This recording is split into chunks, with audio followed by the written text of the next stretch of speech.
I'm here with Eunice, the community director in charge of over 400 students, freshmen inside of two buildings, Traditions and Santa Fe.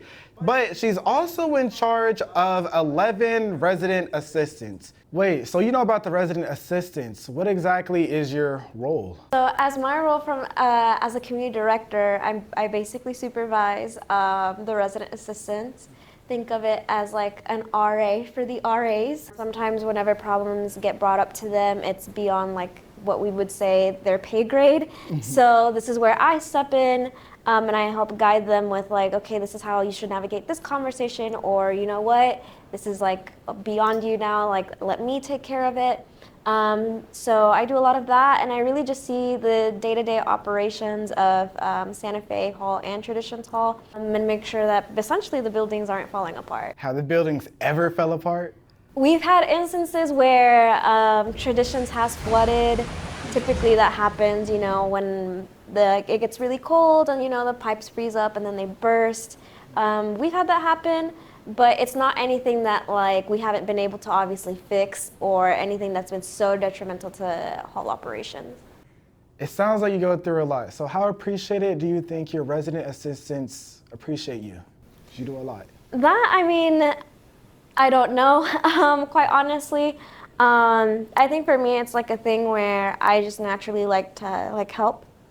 And a lot of, obviously the resident assistants are students, so, and I used to be a student myself just last year and also working full-time as an assistant community director. Nice. So I know that struggle of like having to, you know, have a like high level stress job, and then on top of that having to go to school and all that. So my biggest philosophy has always also been like, what can I do to further facilitate the job aspect for the resident assistants that I oversee. Some do well in telling me like that, you know, they see what I do and that they appreciate it. I haven't heard that from others. I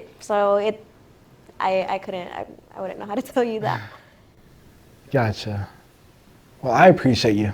Thank you. Yeah. Let's say this tennis ball was a new resident assistant as a member of your team. How would you help this resident assistant grow? I mean, ironically enough, we did have a new resident assistant recently join the team.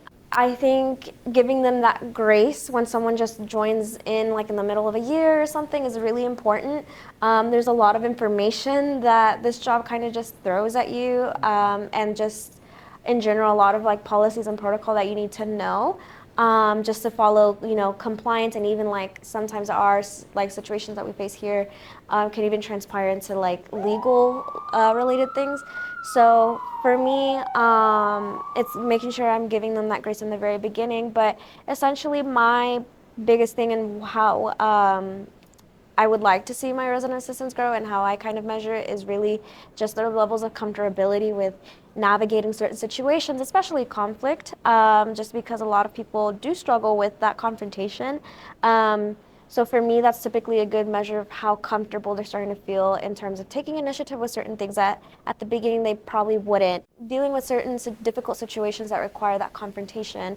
And I think the biggest thing in terms of growth is like, you know, when you notice at the very beginning when someone gets hired, you're better able to tell their weak points, and at the end, once you see those weak points aren't like so prevalent, and they just the overall like growth in the job really. So out of the 11 resident assistants, who's your favorite? They're all my favorite. Bet. Well. Is there a question that you think we haven't covered that you would like to go over? I don't think so. I think you did really well in like asking me questions about community building and how my job plays a part in that, and just the overall growth of like the people that I see on a day-to-day basically, and like also live with. So I think we covered most of the things. Nice. Well, Eunice, we appreciate you.